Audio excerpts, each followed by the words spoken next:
Hammaga assalomu alaykum.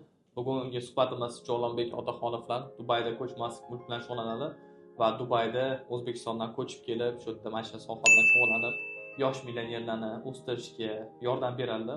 O'shaning uchun bugun sizga 10-15 ta savol tayyorlab qo'ydik. Shunga hammasiga javob bersangiz, qolganlariga ham foydali bo'ladi degan umiddaman. Hop, birinchi bo'lib o'zingizni tanishtirsangiz. Xo'p, ismim Javlon, familiyam Otaxonov, aslida Andijon viloyati Marhamat tumanidanman.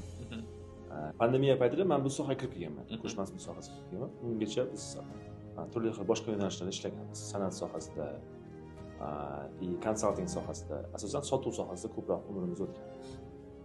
Mana 2,5 yildan beri Dubaydamiz. Dubayda ko'chmas mulk savdosi bilan shug'ullanamiz. Va 1 yil bo'lib qoldi. Prime Haven Properties kompaniyasining sherigim Ilyosbek Ikrom bilan hamkorlik tashkil qilganmiz.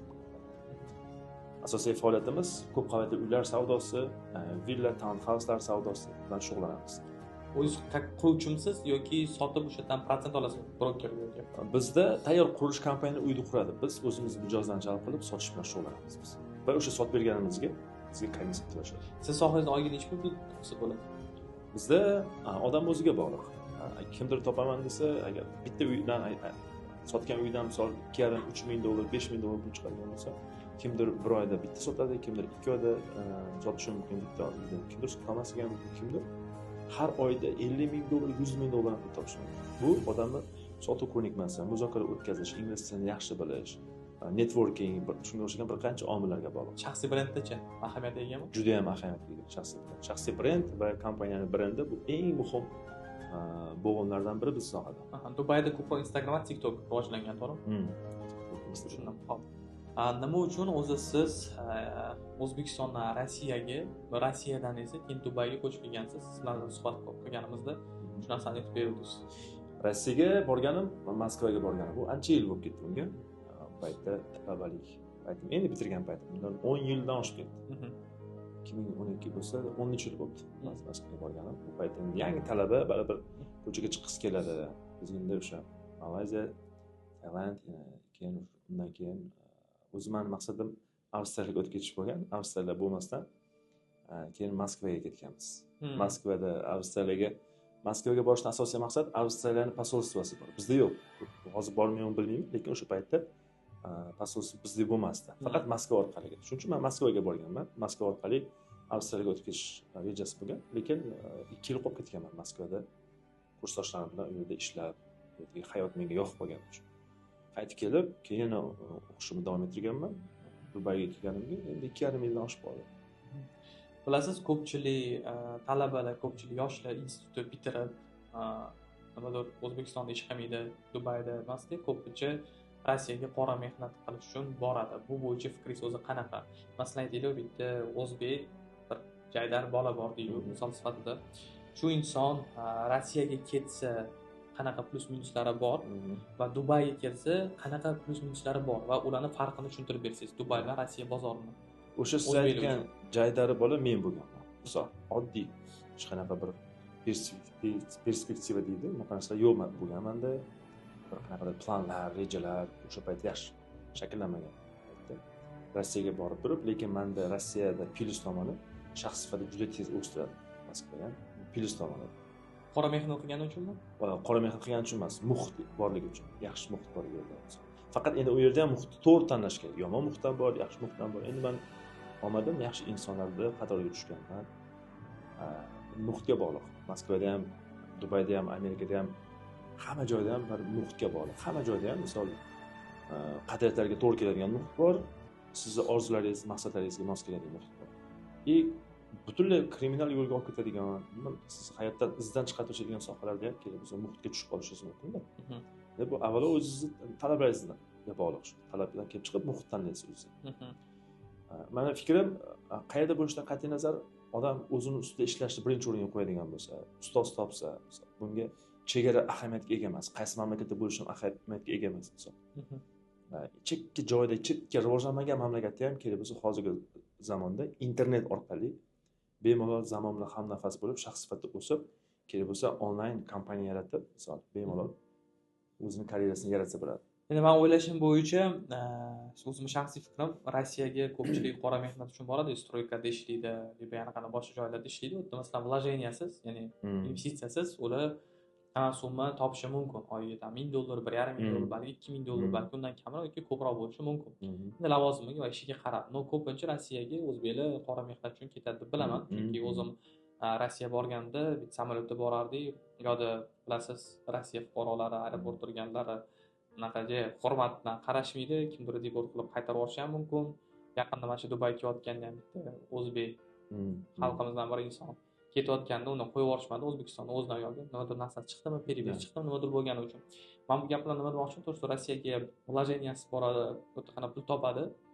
Dubayga esa o'ylashim bo'yicha bu katta megapolis, katta shahar, to'g'rimi? Bu yerda millionlab dollar, milliardlab dollar aylanadi. Bu yerga baribir siz qanaqa pul bilan kelishingiz kerak deb o'ylayman. Vlojeniyingiz bo'lishi kerak. Albatta. Siz sohangizga kirish uchun ham baribir masalan katta bilan $1000 dan $5000 puli bo'lsa ham, o'sha o'zini-o'zi tiklab ketib, kattaroq daromadga chiqa oladi Dubay, to'g'ri? Masalan, boshida, masalan, Rossiyada aytaylik, boshida vlojeniyasi borasiz, lekin 1 yil, 2 yil, 3 yil ham bitta shu ishni qilaverasiz, masalan, 10 yil davomida masalan 10 so'm topib yuraverasiz. Misol sifatida, ammo esa Dubayda boshida 3 oy, 4 oy, 5 oy qiynalasiz turding, 0 so'm topib, misol sifatida. 1 yildan keyin balki 100 so'm topasiz, 2 yildan keyin 1000 so'm topasiz, misol sifatida aytmoqchiman. Shunga sizning fikringiz qanaqa? Xo'p, Moskva bo'yicha fikrim, har qanaqa inson, misol men ham hatto borib qor ko'rgan paytlarim bo'lgan, yer kavlagan paytlarim bo'lgan. Bu haqda men oldin jonli efirlarda gapirib berganman, qanaqa qiyinchilik ko'rganman.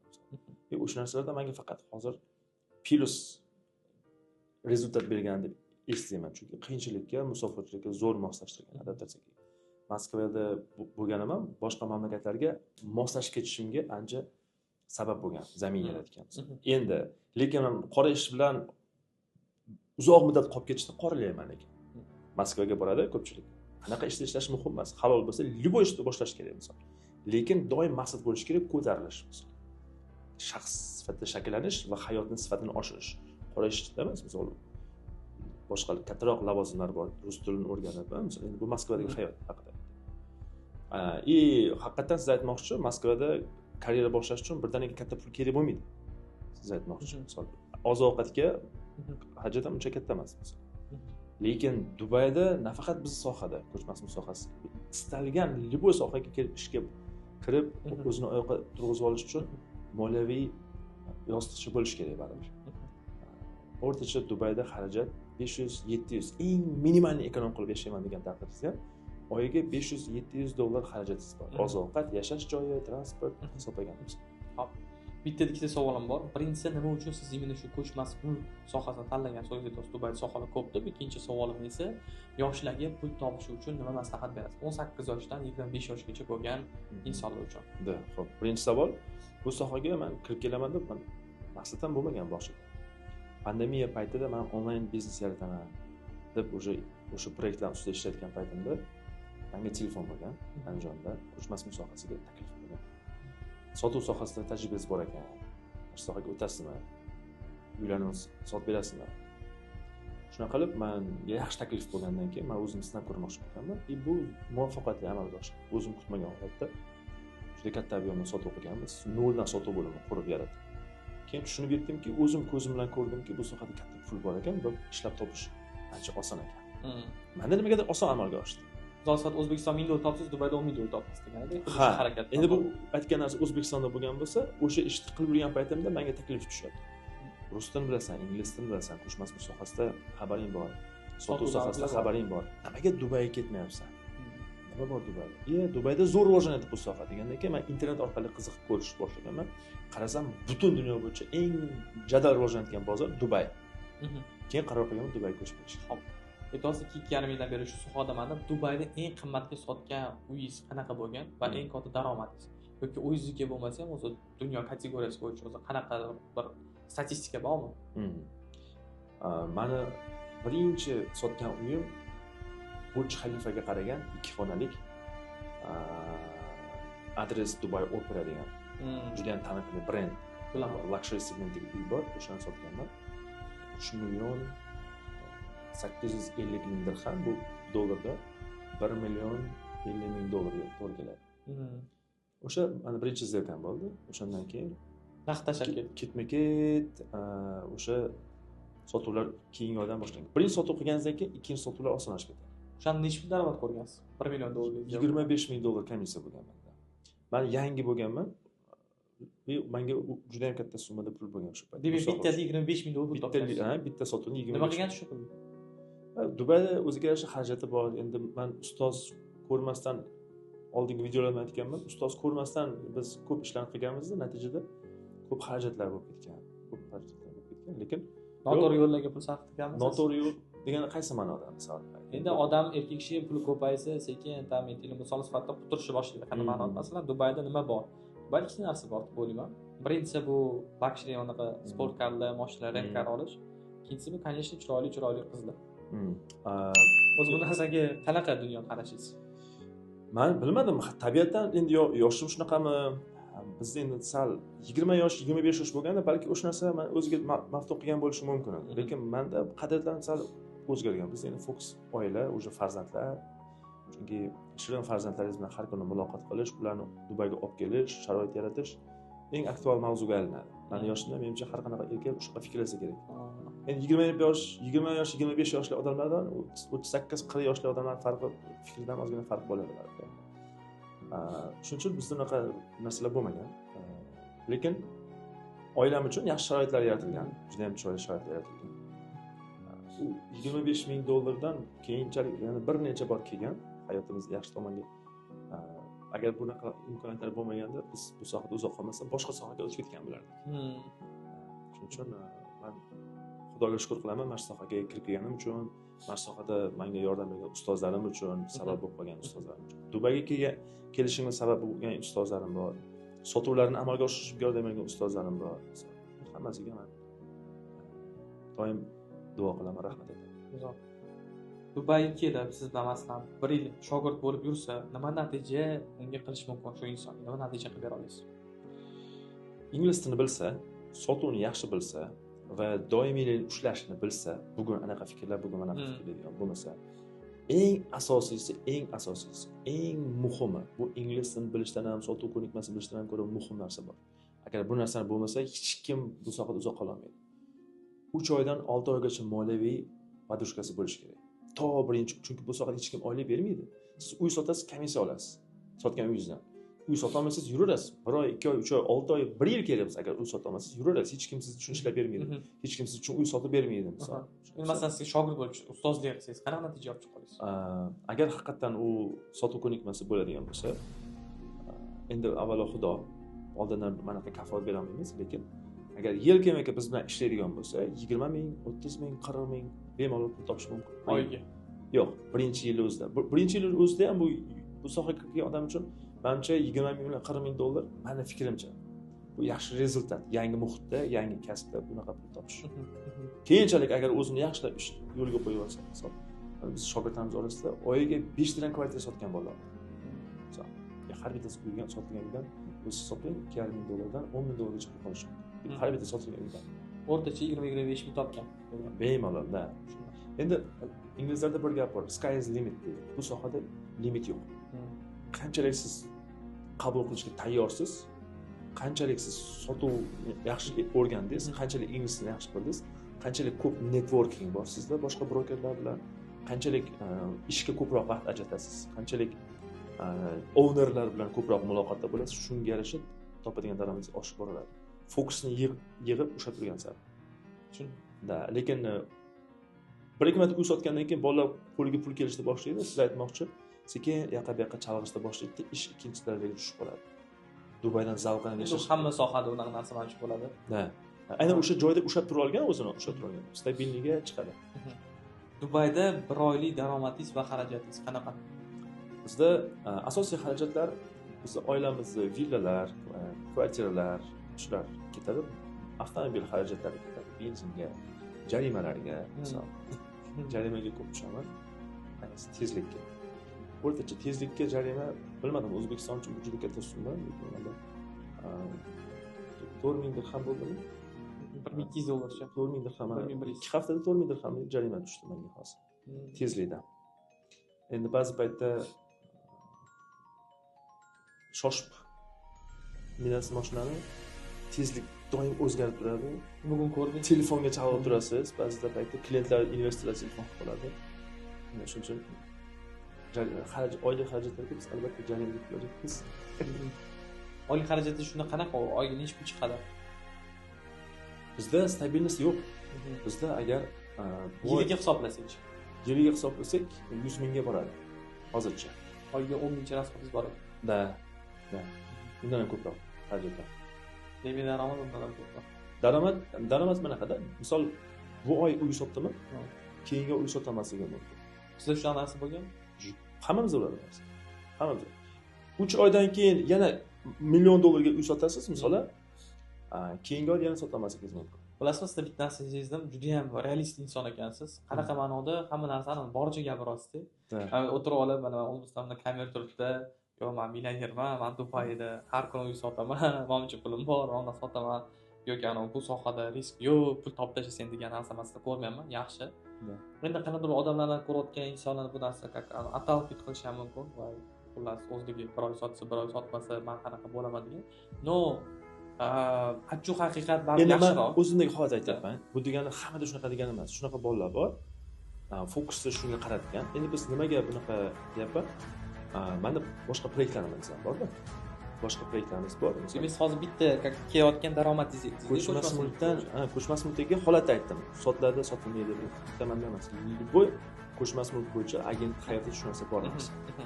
Lekin bu narsani muntazamlashtirsa bo'ladi, doimiylashtirsa bo'ladi. Buni ham yo'llari bor. Agar biz hozir fokusni hammasini shu faqat uy sotishga qaratadigan bo'lsak, u stabilniy bemalol har oyda sotsa bo'ladi. 3 ta, 4 ta, 5 taga sotsa bo'ladi. To'siq yo'q hech qanaqa eng asosiysi.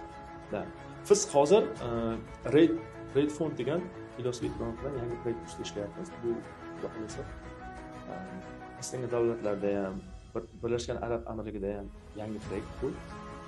Ayniqsa men bilmayman, o'zbek zabon va rus zabon olamida bunaqa proyekt hali men ko'rmadim, balki bordir. Ya'ni qanaqa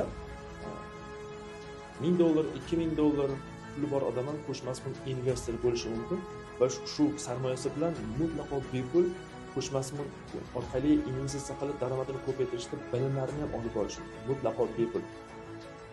Shunaqa bir proyekt ustida ishlayapmiz. Shuning uchun biz fokusni hozir ko'proq shu proyektni tezlashtirishga qaratamiz. Ham o'zimiz 2000 ta investorni o'zimiz o'qitib tayyorlamoqchimiz. Unda 2000 ta investor yil mobaynida uyini yo sotadi, yo oladi.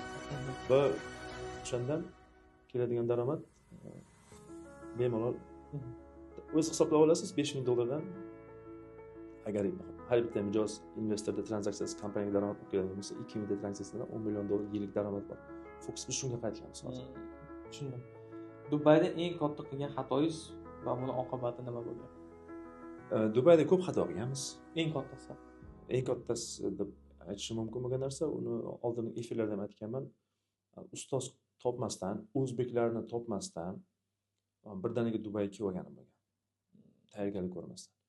Iyul oyini oxirida Dubay haqida bilyapman, avgustda boshiga bilet olyapman. Juda ham tez qaror qabul qilganman, chunki men zo'r ekan bu Dubayda. Internetda ko'rganman, mahliyo bo'lganman. Dubayga kelgan paytimda ustoz bo'lmagan, o'zbeklar bo'lmagan, yashaydigan joyim bo'lmagan. Natijada katta xarajatlar, kutilmagan muammolar bo'lgan, lekin o'shalarning hammasi ham bugungi kunda bizga tajriba berib, aytdik, shogirdlarimizda bu narsa bo'lmasin deb usullarni oldini olamiz. Tushundim. Zo'r. Dubaydagi ko'chmas mulkka qanaqa investitsiya qilsa bo'ladi va qanaqa daromad topsa bo'ladi? Qancha? Ko'chmas sohasiga.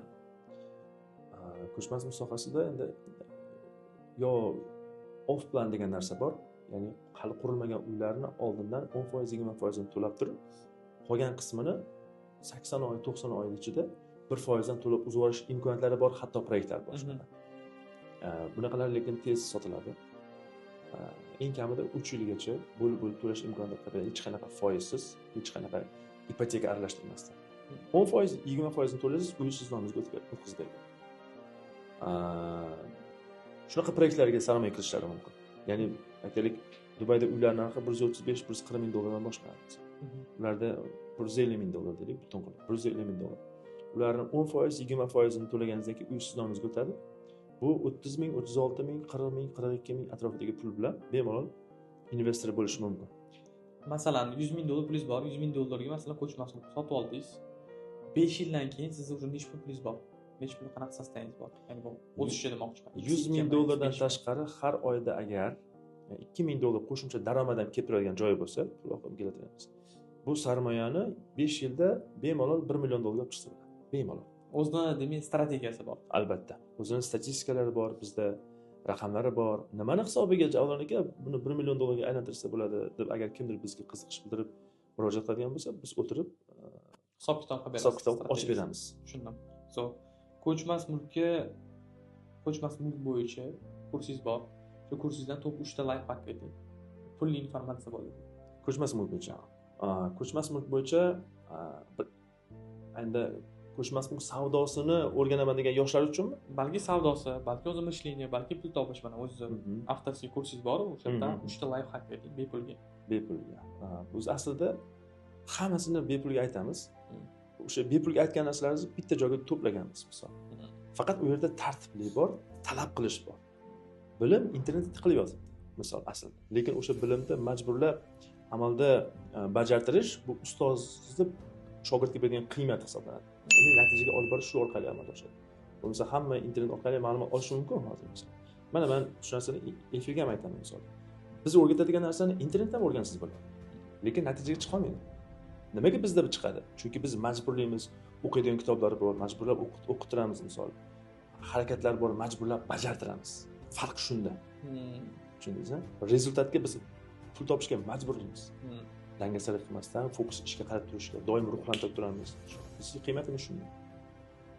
Endi life hack haqida aytadigan bo'lsak, birinchi life hack ko'chmas mulk sohasi bo'yicha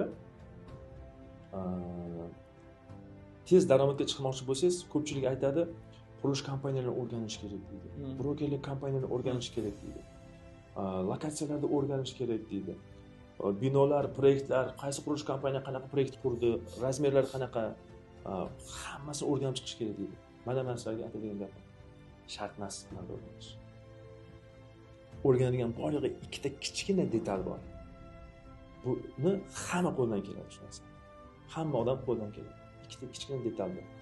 Birinchisi bu internet orqali mijozlarni jalb qilish, degeneratsiya deydi bu narsani. Mana shuni sir-sinoqdan o'rgansangiz bo'ladi. Bu birinchi sir. Ya'ni internet orqali qanaqa qilib oddiy uyga qiziqadigan odamlarni jalb qilish yo internet orqali yoki tanish bilishlar orqali. Bu eng zo'r ko'nik. Va buni har qanaqa inson amalda qo'llay oladi, o'rgana oladi. Va ikkinchisi sotuv ko'nikmas. Kimdir uy olishga qiziqish bildirdi, uni qanaqa unga to'g'ri savol berish kerak. Uyda ochiq savol, yopiq savol, alternativ savollar bor. Situatsioniy вопрос, deydi shunaqa spin savollar bor. O'sha savollar berish orqali sotuvga olib kela oladigan va mijozlarga sifatli xizmat ko'rsata oladigan. Sotuv muloqot qilish bo'ldi. U ma'lumotlar berish, razmerlar, uy haqida ma'lumotlar berish, u bizni qurilish kompaniyadagi agentlarimiz tayyor xizmatni taklif qilib turibdi. Ular qiladi, kerak bo'lsa, ular 10 yil, 15 yildan beri mana shu ishni qilib keladi, ular o'zining ishi bo'yicha usta va har bitta ma'lumotlar ular обновление qilib turadi. Bugun o'rgangan ma'lumot ko'chmas mulkda, ertaga eskiradi. Chunki doimiy yangi proyektlar qurilyapti. Shuning uchun bitta proyektni eslab qolish foydasi yo'q. Uni qurilish kompaniyalarining vakillari eslab qolsa, biz nimaga javob beraylik? Mijozlar oqimiga va muzokara o'tkazishga. Va buni istalgan odam qo'ldan keladi. Katta gigant kemani ham boshqaradigan kichkina rol bor. Mana sizlarga eng zo'r life hack. Mana shu ikkita rol, mana shu ikkita detal sizga katta millionlab dollar pul beradi. Mana shu ikkita narsani zo'r o'rganasiz. Dubaydagi va O'zbekiston bilan ko'chmas mulk farqi qanaqa? Ko'pchilik shunday savol beradi. Nimaga men Dubaydan olishim kerak? Nimaga O'zbekistondan olmasligim kerak? O'zbekistonda ham oling. O'zbekistonda ham misol istiqbol bor, kelajagi bor misol. Lekin pullaringizni, sarmoyangizni ko'paytirmoqchi bo'lsangiz, men Dubayni tavsiya qilaman. Lekin arzon joyda yashayman desangiz, O'zbekiston zo'r boshqa. Yo'q, застройщикlar farqi bor, qo'shda davlatda turadi, bu Dubayda qo'shda bu xavfsizlik. Uni aytaman. Uni misol Dubay bilan O'zbekistondagi farqi qanaqa? O'zbekistonda qonunchilik hali tartibga keltiriladi. Tartib yo'q hali. Ko'chmas mulk sohasini boshqaradigan, nima deydi, xavfsizlikni ta'minlaydigan, mijozlarining huquqlari, manfaatlarini mustahkam ushlab turadigan hali bir qonun qoidalar mukammal shakllanmagan O'zbekiston. Dubayda RERA degan tashkilot bor. Bu hamma yoqda shaffoflik bilan amalga oshirishni ta'minlab qo'ygan. Kichkina detalgacha qonun qoidalar ishlab chiqadi. Va biz o'shalarni o'rganyapmiz, kelajakda uni O'zbekistonda qo'llash maqsadida. Yaxshi O'zbekistonda ishlaydigan qonun qoidalar biz Dubaydan olib O'zbekistonda joriy qilishimiz uchun. Yana bitta farqi, O'zbekiston bozori endi rivojlanib kelyapti. Dubay allaqachon boshlanib bo'lgan gigant marketga aylanib bozorga. Yana bitta farq, O'zbekistonda mijozlar faqat mahalliy aholi. Arzon hamyonbop uylarga qaratgan fokus qilish kompaniya. Dubayda luxury segmentga fokus qaratgan va investorlar ularning asosiy mijozlari va tashqaridan keladi mijoz. Bizga O'zbekiston tashqaridan kelmaydi. Va tashqaridan kelaman deganlarga bizda juda ko'p to'siqlar va hal qilish kerak bo'lgan ishlar bor. Chet eldan investorlarni jalb qilish uchun. Xavfsizlik, infrastruktura, misol, jozibadorlikni oshirish va ijobiy ishonch kreditlarini qozonish o'shanga o'xshagan. Soliq masalasi. Soliq O'zbekiston boshqa rivojlangan mamlakatlarga qaraganda ozroq solig'i, lekin baribir soliq bor nisbatan. Dubayda yo'q soliq. Kirish jarayonida to'lanadigan Dubai Land Department to'lovi bor, 4%. Bu investorlar uchun bu jozibador miqdor hisoblanadi. Atak uy sotganingiz uchun yoki arendaga berganingiz uchun soliq to'lamaysiz. Shu tomonlari bor. Farqi shunaqa. Dubay tashin O'zbekistonda juda ko'p quruvchilar katta bankdan kredit olib uy qurishadi, to'g'ri. Masalan, keyin proyektni 2 yilda bitirib beraman deydi, noqara storyni ham hali bitmagan bo'ladi. Dubayda bu qanaqa ishlaydi? Zo'r savol. Aynan ko'pchilik xavotirni, qo'rquvni yoqib ketadi Dubayda. Men shu savolga javob beraman. Escrow account degan narsa bor. Bu faqat Dubayda bor, dunyo bo'yicha. Escrow account. Ya'ni siz uy olamansiz, Dubayga kelasiz, qurish kompaniyani cho'ntagiga o'tkazmaysiz. Alohida hukumat tomonidan nazorat qilinadigan alohida escrow account hisob raqam bor. Siz pulingizni o'sha yerga joylaysiz. Qurish kompaniyasi shartnomaga muvofiq va'dasini bajarib borgan sari keyin o'sha escrow accountdagi pulni o'ziga ola oladi. Va'dasini bajaramasa o'ziga oladi. Shunaqa xavfsizlik yuqori qo'yilgan. Ya'ni force majeure holatlari qanaqadir o'z vaqtida qurmaydi yoki shartnoma muddatlariga, shartlariga amal qilmaydi. Bunaqa holatlarda siz pulingizni xavfsiz ushlab turadi. Ertaga bemalol qaytarib olish imkoniyatlarini qilishingiz. Demak, gosударство mana bu yerda qurayotgan insonga proyekt bitgandan keyin pulni tashlab beradi, to'g'rimi? Yo'q, u 10%, 20% va'dasini bajardimi, o'sha pulni oladi. 40% bajardimi, yana 20% oladi. Olganga yarasha, qilganga yarasha. Va'dasini bajarib borgan sari olib boradi escrow accountdan o'ziga. Shunaqa o'zining setkasi bor. Demak, застройщикka ham plus, mana bu yerda olayotgan odamga ham plus. Win-win sistema. Albatta. Men mana Dubayda 4-marta yotgan bo'lsam, hamma baland binolar 80%, 70% Emar deb yozilgan, to'g'rimi? Bu как застройщик katta kompaniyami yo'qmi? Qurish kompaniyalari ikki xil toifada bo'ladi. Master застройщик deymiz, master quruvchi va quruvchi. Quruvchi bitta binoni ko'tarsa, master quruvchi, master developer deydi, misol. Butun shaharni infrastrukturasi bilan birdaniga ko'taradi. Maktab, bog'cha, masjidlar bilan birga ko'taradi. Politsiya, Sida anaqa qurayotganda, demak, butun shahar quradi. Emar shunaqa master застройщикlardan biri. Emar, Damak, Nahil, Meras, Dubai Properties mashlar gigant yirik tashkilotlar hisoblanadi. Ular shahar quradi birdaniga. Bitta binoni ko'taradi. Masjid o'tgan masalan Emarra bitta qanot xo'jayini bor. Shuni ham bajaradi. Bu davlat odami yo частный odam? Ya'ni davlat arbobi hisoblanadi. Pul manimcha juda ko'p bo'lsa kerak. Albatta. Shuncha pul bo'lsa qattiq ishlatadi. Milliard, uni Emarni sosteniyasi milliardni o'lchanadi va u dunyo bo'yicha top 5 talikka da'vogarlik qiladi. Eng katta gigant qurilish kompaniyalari hisoblanadi. Top 1 kim?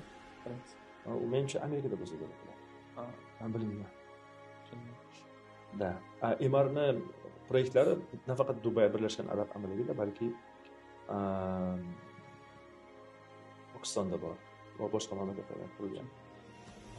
Javobiga samimiy suhbat uchun ko'p-ko'p rahmat. Hech narsani bekitmasdan reallik berganingiz uchun, ko'z bo'yamachiligisiz. Menimcha bugungi suhbatimiz hammaga foydali bo'ldi degan umiddaman.